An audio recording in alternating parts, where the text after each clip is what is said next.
All right, Kevin back with you for another episode of the $1 Million Relationships Podcast. And today I'm here with Susanne Sandler. Susanne, welcome. So awesome to have you on the show today. Thank you for having me, Kevin. Well, I'll tell you, after our first conversation, I am really have been looking forward to this. And I want to start off by giving a shout out to Amanda because Amanda Fox, she is the one who reached out to me on Quoted. And I'll tell you, she is really, really good at talking you up, Suzanne. She sent Very. such a great message telling me about you and why she thought you'd be a great guest for the podcast.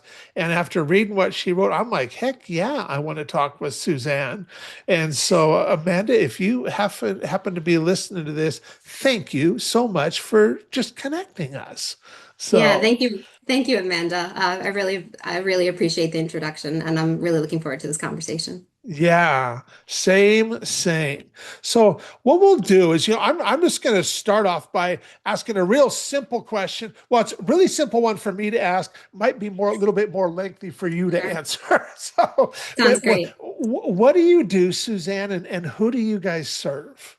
Sure. So I'm the SVP and GM of FinTech at a company called Muse. Okay. Muse is a recently $2.5 billion valuation global vertical SaaS company. And so what we do is we call ourselves the operating system for modern hotels. And Okay. what that means, kind of in more layman, simple terms, to get out of the jargon, is that we provide various suites of technology and then also financial services as well to hotels to help them maximize and run their operations better. And then, as I said, I'm the GM of FinTech, so I run our FinTech business, which is about 75% of our revenue. Okay. So the hotels that you serve, are they big name hotels? Are they small hotels, mom and pop kind of hotels? What kind of Yeah. hotels? It's across the board. Okay. So we have small SMB mom and pop hotels that we love supporting, and then we have large global chains like we have partnerships with Best Western and Choice, and Okay. recently announced a partnership with an organization called AHOA, which is called the Asian American Hotel Owners Association in the U.S. that about 60% of U.S. hotels are members of. So it Okay. really runs the gamut from very small to very large. And I think what we love about our platform is that no matter how small or big you are or how diverse you are, and hotels are so diverse, and that's what's so fun about them, we provide a suite of services and then integrations with other technology providers to ensure that you can give the best experience to your guests based on like your vision for, and we're the ones enabling it. Very good. So what inspires you most about the work that you guys get to do and the impact you guys are making, Suzanne? Yeah.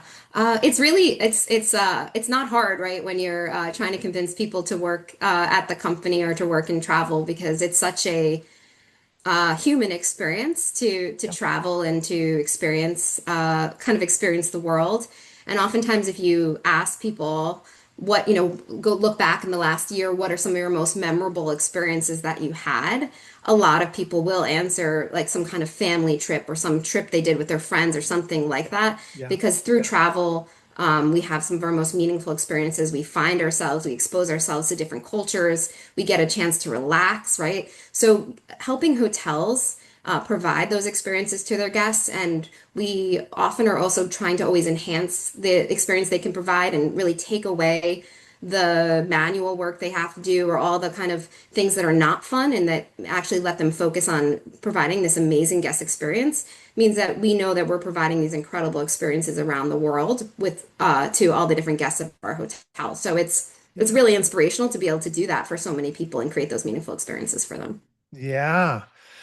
How did you get into doing this kind of work in the first, when I was a kid, I when I grew up, I wanted to be a fireman. I never became a fireman, and I also never would have imagined that I'd be doing what I get to do now either. And Yeah. how did you get into doing this kind of work? What's the backstory around this? Yeah. Well, I've been working for about 20 years, so I'll be brief on it. But I started off my career earlier in financial services, Okay. and then investing in financial companies and really getting a strong background in learning learning all about how financial companies work across the board. So really strong background there early on in my career.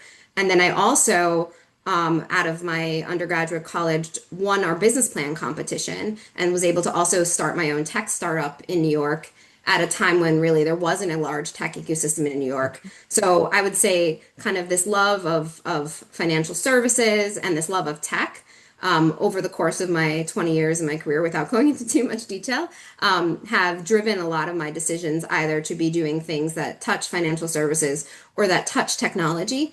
Okay. And then about 10, 12 years ago, I started working also in travel tech as well and fintech. And so for the last 12, 13 years of my career, it's been very focused specifically even on travel tech and fintech, two of my like biggest passions. So doing this role is very fulfilling for me and being able, yeah, as I said, to support our hotels and help kind of grow the industry in a meaningful way is Yeah. I feel lucky every day. Yeah. Yeah. So what is a result that you guys have helped a client get that you're just incredibly proud? I'm sure you can come up with lots of them, but Yeah. you're welcome to share more than one if you want. Gosh, there's so many. Um, I don't know if this is so exciting, but I'll do one from a recent product we launched in the last year, which is Okay. our multi-currency product. We launched basically what it is the hotels are able to provide FX services to their guests, completely optional. So the guests can choose when they stay at a hotel or before when they book at a hotel, either to pay in their local currency or the currency of the hotel. Okay. And providing this service, we've had this amazing win-win scenario where the guests are really happy about it because maybe not US to Europe, but when I don't know if you're flying to Japan and it's Japanese yen and you have to do the conversion, or South African ZAR, or any of those other currencies, it often can be very confusing for guests. And also sometimes they really want to lock in the price that they're paying when they're planning for their budget. So we've provided this really strong value added service. And then for our hotels, they love giving that experience to the guests. And we also are able then to give them an additional source of revenue. So historically, before we introduced this product, the hotels wouldn't get any of the revenue from a markup. Instead, it would be the bank of the guests and the network schemes like Visa, MasterCard, et cetera. Here we went and switched around how it works so that the hotel could make incremental revenue. And then also Muse makes some revenue as well. So win, win, win on all sides. But the thing that I think was the coolest about it is for some of our hotels, they've been able to pay holistically for all of the other services Muse provides, all of their other SaaS services, just by the additional revenue that they make from that service, while also providing Wow. a value-added service for their guests, right? So that feels really nice when you can do these kinds of things that really help them run their business better Yep. and support them more financially again so that they can focus more of their investment and their time on providing a great guest experience. Yeah. Yeah. Wow. What a great thing that like yeah, not only is it a value add for them, it Yeah, produces additional revenue for them that then exactly. offsets or totally covers their Yeah, investment with you guys and stuff. exactly. Yeah, Huge win.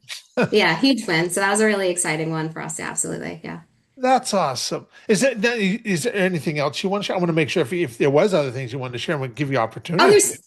there's tons, but I guess I'm conscious of time. But I would say more broadly, I think one of the most exciting things we've recently launched or are working towards is introducing AI throughout all of our products, and not just in this like everybody's saying they're doing AI type thing, which is all the rage. But we're really working to be really thoughtful about how are you using AI. Again, not to just allow it when you hear people talk about AI a lot today, it's like, oh, you can use it for your customer service and cut costs, or you can have less workers and cut costs. But the way we are implementing AI kind of throughout our whole entire suite of services is really in this much more thoughtful way, creating this kind of data, the semantic data layer where all the information from the guests, the property, and your various payments data is all combined together to give you this really unique view and help you actually provide better experiences. So I think that's probably the most recent thing and that we're working on. that I feel the most excited about because I've already been watching how we can use AI and the data that the hotel has to really enhance and give them insights and change how they operate and what they do. And some of the initial results are incredible. So that would probably be maybe something that we just announced in the last month that I'm most excited for. That's awesome. That's Yeah. awesome. What's your vision for the company going forward from your current vantage point, Suzanne? Yeah, I guess I mean, more holistically, we want to continue to be that kind of holistic suite of services for the hotel to help them run Okay. better. But from my, I guess my purview in the area that I run, which is fintech, we today our largest product is our payments product, and then we've launched like what I just told you about the multi-currency product. We also have a small lending product. But really, what we want to do to really support hotels is provide a much more holistic financial suite of financial services to support all of their operations, from accounts to various loans to helping them pay suppliers to any kind of other services that they need. We want to be kind of that holistic system to support them, and we want to provide it in a deeply embedded way so it's connected to their data to help them make better decisions. So maybe this will surprise you, maybe it won't, but hospitality is one of the most underserved industries sector. And that's because hotels have like seasonal cash flow, where they have high seasons and low seasons, Okay. or some of them are more small businesses, etc. So oftentimes banks or financial institutions don't look at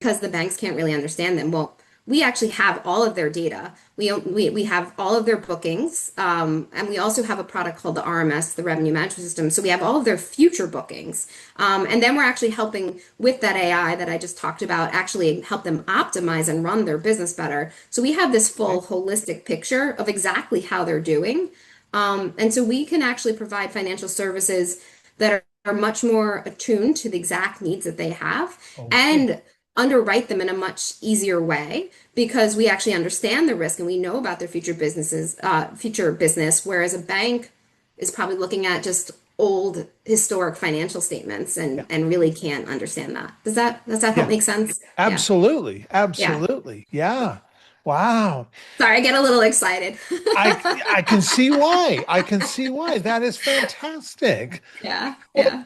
okay, so now that we've got a little bit of context that and listeners Sure. kind of understand a little bit about, who you are, what you guys are doing and all of that. Yeah. I want to switch gears just a little bit. I want to start talking Sure. about the relationship side of all of this.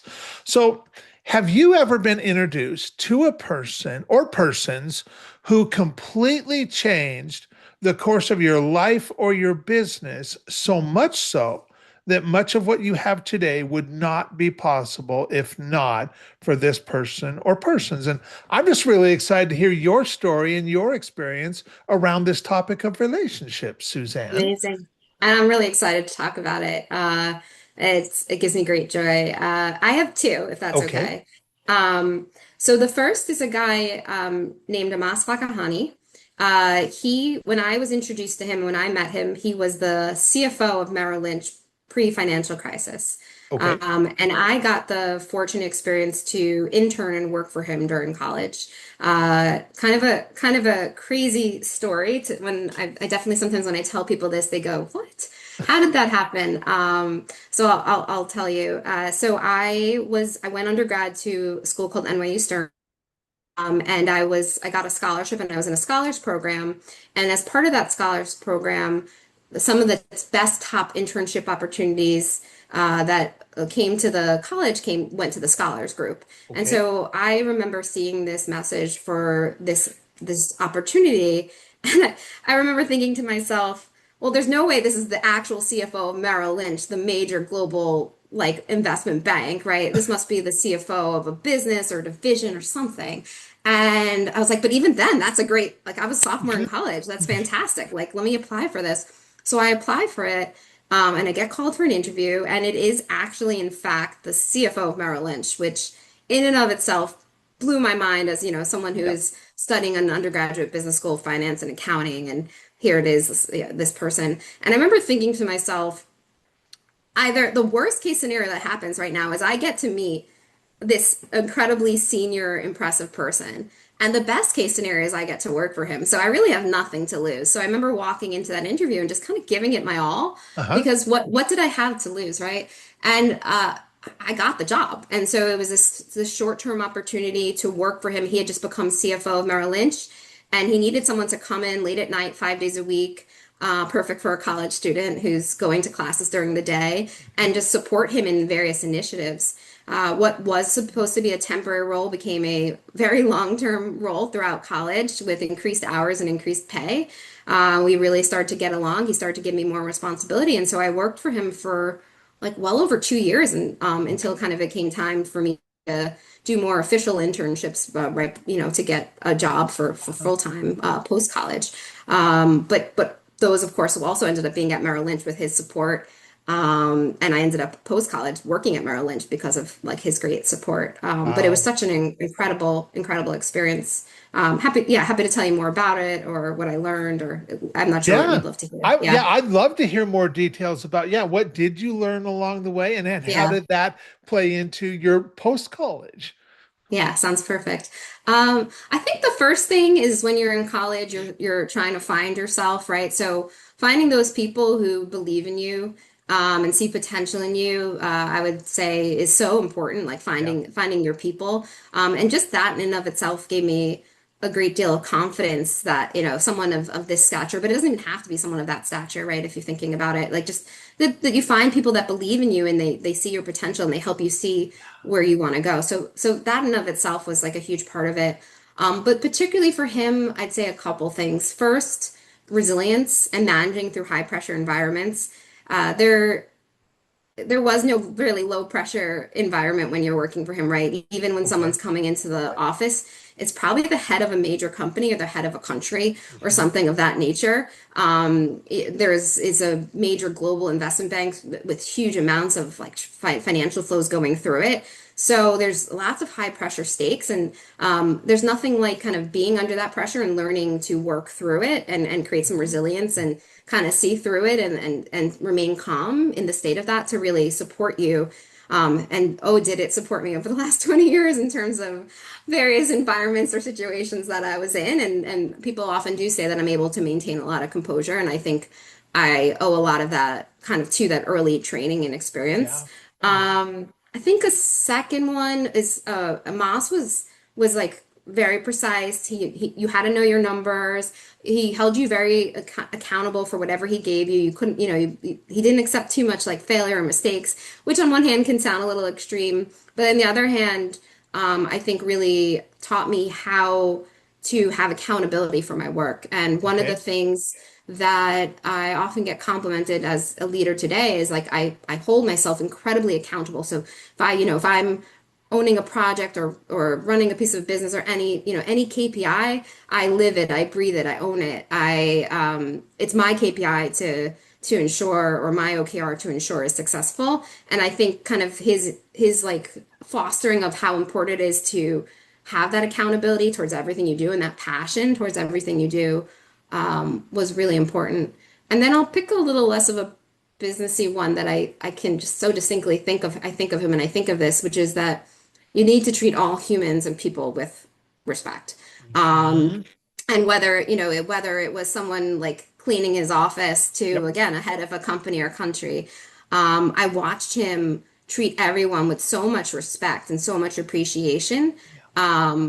not for any kind of, financial gain or benefit to himself, but because it's the right way to be. It's the right way to everyone is a human, and and you never know what day someone's going through or just karma in general, right? And that was a really amazing thing for me to observe very early on, watching such a senior person who doesn't have to behave that way, right? And you see plenty of examples in business where people don't behave that way, Sure. who chose to put that kind of energy out into the world and treat so many people of different levels with so much respect. It Yeah. really taught me about the kind of person I wanted to be, Yeah. and how I wanted to ensure that I was treating people as I grew through my career and became more senior. Yeah. Wow. That's some really powerful lessons right there. And Yeah. so working for him for 2 years. And so now Yeah. you're getting ready to, Yeah. graduate college and stuff. Yeah. How did that whole 2 year experience play into what transpired when you graduated college and went on from there? Yeah. Well, so I mean, he helped set me up. So, Yeah. so when I was figuring out what I wanted to do post college, it's also nice, I guess, to have people in high places, of course, too, right? You want people that believe in you, but you also want people, when possible, that can what's called sponsor you. So, meaning like they also have some of the power and ability to help also influence if possible at work. And so because of his position, he was able to help me set up various meetings with different teams across Merrill Lynch, for me to meet with them. I still had to, and I wanted to, I still had to prove my worth. I still had to work, very hard from the bottom up and do all the grueling hours, sleeping at my desk, all that stuff. But he did help open those doors for me, which sometimes is a big part. And I got to also go around the organization and talk to various teams and meet various people and really find what I wanted to do. And that was why I actually got to, right out of college, do something at the time I was really passionate about, which was invest in companies, both equity and debt, and various financial companies as well. And even what was then, it wasn't called fintech at the time because there wasn't really fintech, but what the companies that then would now be considered fintechs, I got very early on to kind of get to know them and invest in them and whatnot. And so that really set a lot of the tone for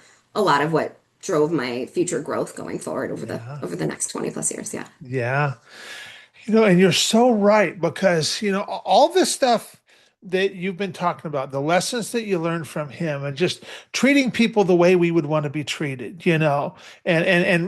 from top down, it doesn't matter whether it's somebody who is the, founder of a billion-dollar company or if it's somebody, the person who's serving us food at a restaurant, 100%. it's like you said, we're all people, and you never know who knows who and who, where a conversation can lead. You never know. You never know. And there's like I'm a believer from watching him and then owning it or doing it myself in karma, because it can be like multiple knock-on effects, right? Where you influence someone who influences someone who influences someone, and as you get more senior, the world gets really small, That's right. as well. And so yeah, it's just so important that you're just putting it out, putting the right level of respect and treatment of people out there, Yeah. for the right stuff to come back to you over time. Yeah. And then when you couple that with the other thing that we just create this trust with people. You created through your actions. Yes, he gave you the opportunity. Whatever Yes, you sold him on the idea of hiring you for that 2 years. But during that 2 years, you yeah, obviously delivered for him, so absolutely, that yeah, now he 100%. would like talk you up to other people because he knew that by doing that you're not going to damage those relationships he's already got, A really good point. Yeah, regardless of what happens, whether you get hired or not. That person's going to walk away and going, wow, you know what, thanks for introducing. I mean, even when she's not a fit, Suzanne's a great person. yeah. Absolutely. And it's a really good point. It like brings to mind, right? Every mentorship, every relationship. When I've seen mentor mentee relationships not work, and when I've seen them work, or when I've seen like really strong relationships just in general in life work, it's very much about both sides investing in the relationship, right? In different ways. Yeah, Just as you kind of highlighted, right? If either side is not investing properly or appreciating what's being contributed to the relationship or whatnot. It's just like anything in life, whether it's a friendship or a marriage or anything, it's not going to work. And so I think that's also just something important, to remember. I've been part of programs where someone was like assign me as a mentor, versus like it came up organically. And the times when it worked was the person really kind of invested and put the work into the relationship. And the times when it didn't work were times when, oh, you're my mentor, you have to help me with these things, or you have to do this, or right, nobody ever has to do anything, that's right? It's right. all, the relationships are all about give and take and supporting Uh-huh. each other. Yeah. Yes, absolutely. Yeah. Absolutely. Well, You had someone else that you wanted to I talk did. about, and If so I that's want to if there's make sure time. I give you Okay. opportunity to do that too. Okay, so the second one was mid-career, a guy named Glenn Fogel. Okay. Um, so I met Glenn at a conference. He was the keynote speaker, and I was a lowly watcher of his keynote. And his keynote was just absolutely phenomenal. You ever go to a presentation after and you're like, whoa, like I'm inspired, I feel great. Mhm. That was how it felt with Glenn. He was there talking about company worked for that he still actually works for, which was at the time called Priceline.com, Okay. which is now called Booking Holdings. And he told the story of how he took it from for anyone who doesn't know, Priceline.com was like a .com darling, and kind of pre .com. When the whole market kind of bust, it was like very strong and had a, was very popular. And then when the whole bubble burst, had to completely almost went out of business, had to sell off a lot of different assets, went to negative profitability, and really kind of struggled for a period to survive. And the story Glenn told was how he had joined the company maybe 6 or 12 months before that whole thing happened, Okay. and then went through the whole journey of reshaping the business and then growing and scaling it over a period, to be one of the most successful tech companies, even then, e-commerce companies that was there. I think he'd basically taken it from almost out of business to, this was back, I think, 2013, to like a 20 billion market cap company, right? This incredible story. And he was responsible for so much of that organic and inorganic growth. And he kind of told that journey and that story, and I was blown away. And just to put in perspective where the company sits today, where Glenn is still the leader of the company, it's about 135 billion market cap company today, so it's Wow. Wow. definitely continued on that journey. And I was even higher pre some of the tribulations of the market for various like AI related things that are happening right now for that are affecting various tech stocks. But so yeah, so I saw Glenn present, and I just reached out to him. I figured, what's, again, a little bit like a moss, like what's the harm in reaching out? Like I'm just gonna tell this guy, he's like, I loved his presentation, it was amazing. If nothing else, like I just give him some appreciation. Yeah. And he actually responded, and we ended up talking and having a conversation, and he ended up hiring me. So I then went to work for him, and I worked for him or his team for over 6 years. And as he grew, so he was one of the more senior executives at this company called Priceline, eventually Booking Holdings. He 2017 became CEO of the entire company.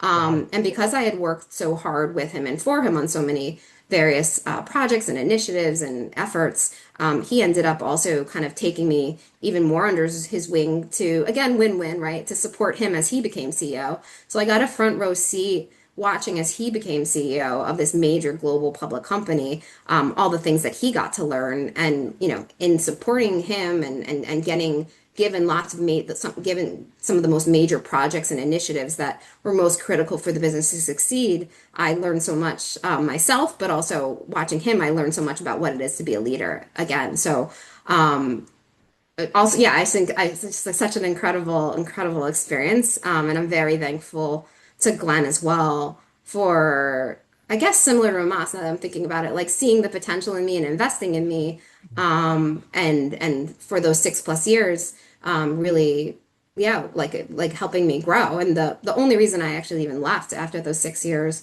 was because I had learned so much from him that I went on to run a company at IAC, another public conglomerate. So I learned so much that I got an opportunity to run a company myself, right, and be that leader. And I utilized so many of the lessons that I learned from him to be able to do that.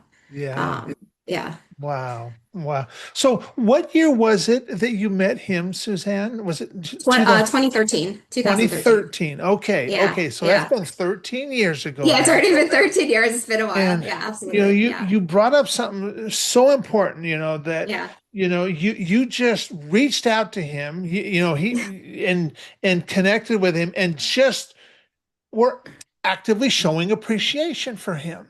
Yes. And I talk about this a lot, that it doesn't matter who somebody is, it doesn't matter how big their business is or how great things look from the outside looking in. There's not a person, on the face of this earth that gets too much appreciation. We all crave more genuine appreciation, and you sending that message of just, hey, I really appreciate you for this, and whatever you said to him in that message, Yeah, look where it led to. I know. I know. And Absolutely. Yeah, just and I so think it's funny because I feel like I've told um two stories like this, and for every one of those two stories, I have probably hundreds of yeah, stories where I might have sent a note of appreciation or something, or something happened, and it didn't work out for me. yeah, But it doesn't really matter, right? I'm not a sports fan, but there's this quote, I think, from Wayne Gretzky, which is, you miss 100% of the shots you don't take. yeah, And I say that to myself a lot when I'm like, well, what's the point? Like, should I even try for this? This, I'm not qualified for this, or having some kind of imposter syndrome. It's like, why not go for it? Like, you're always probably better than you think, but what's the downside in just taking some shots and taking some opportunities, and seeing where it comes. And I think that mantra has helped me a lot throughout my career. well, that is definitely a recurring theme for you. Yeah, I guess so. Yeah. Yeah, I guess so. So, Absolutely. Yeah. yeah, yeah. And the other thing too that was coming up for me was so you reached out to him back in 2013. So that was, Yeah. that's been 13 years ago now. Yeah. And each of you were at whatever stage of your career in business you were at. And Yeah. and now 13 years later, because both of you have grown so much, both of you have, advanced in your careers and your business, Yeah. all of that kind of stuff. Here it is 13 years later. Well, that relationship is infinitely more valuable today than it was Absolutely. 13 years ago because you have grown and he has Yeah. grown. And that's the thing too that happens with relationships is they become exponentially more valuable over time as we grow as people. Absolutely. And And one of the things I related to that I value most about Glenn, that I sometimes don't even know how he does, um, is like, if I know that if I were to reach out to him with, him traversing the globe and being the CEO of this major public company, that he would find time, if I had something to talk about or an issue, he'd find time to talk to me. And I've seen him do that for various people that have like worked for him or of various stages. It's just, I guess, kind of similarly to, maybe related a little bit to like Amos, but he's never gotten too overly confident or like braggadocious about himself, where yeah, he still again is thinking, oh, this person needs my help and I want to help them, and that kind of thing. And so for those people that he feels has done right by him, or in various levels, you see him continuing to find the time to support them and have conversations with them, which is just such a amazing attribute for someone of his level at this yeah, stage. yeah, Yeah. yeah. And you're right. I mean, like, when you have that relationship and you've just created that relationship capital, if you will, it just continues on. And Yeah. and you're right. People do make time for the relationships that they care about, that are valuable to them, that they've had that long-term experience with. And Absolutely. so, I mean, I am so grateful for you Uh, coming and Thank you. sharing these experiences, Suzanne, because that's what this podcast is all about. And this is just such a great example of that. And so, for anyone listening, and Sure. thinking to themselves, man, wow, Kevin, I really love Suzanne. I love who she is. I love how she shows up. Or maybe they're just some of the stuff you shared. They're like, I want to find out more about what she does. Yeah. Any websites, any resources we can share with folks? Yeah, I mean, well, obviously people can find me on Yes, LinkedIn. how they can find you. Maybe, Yes. yeah, so we can maybe share the link, or but definitely can find me on LinkedIn. Okay. If they want to obviously learn more about Muse, it's muse.com. Okay. Very good. Yeah, I think those are probably the best ways for them to find me and reach out. But I would say to people listening, similar to my reaching out to Glenn, if what I've said is inspirational to you, reach out. And if there's some way that I can be helpful to you, take your shot. reach out, and I'd love to be helpful to you. And that's how we all give back, and that's how we all create this great karma in the world and support each other. That's right. That's right. Well, Suzanne, I want to thank you so much for taking the time to have this conversation today and just share some of your experiences. This has been absolutely phenomenal. Is Thank there you. any last thing that you want to share before we call it a wrap? No, I think that's it. I Okay. want to thank you for what you do as well, and for doing this podcast. I'm sure just thinking about the stories that you allow people to tell, and how you bring them to bear, what amazing influence it's having on so many people and supporting them in being inspired as they work to grow in both life and their careers. So thank you for what you do. Oh, you are so welcome. And thanks again. This has been awesome. I'm excited to get this out there and share it with folks. So thanks again, Suzanne. Fantastic. Thanks again. All right. Bye, Kevin. Bye.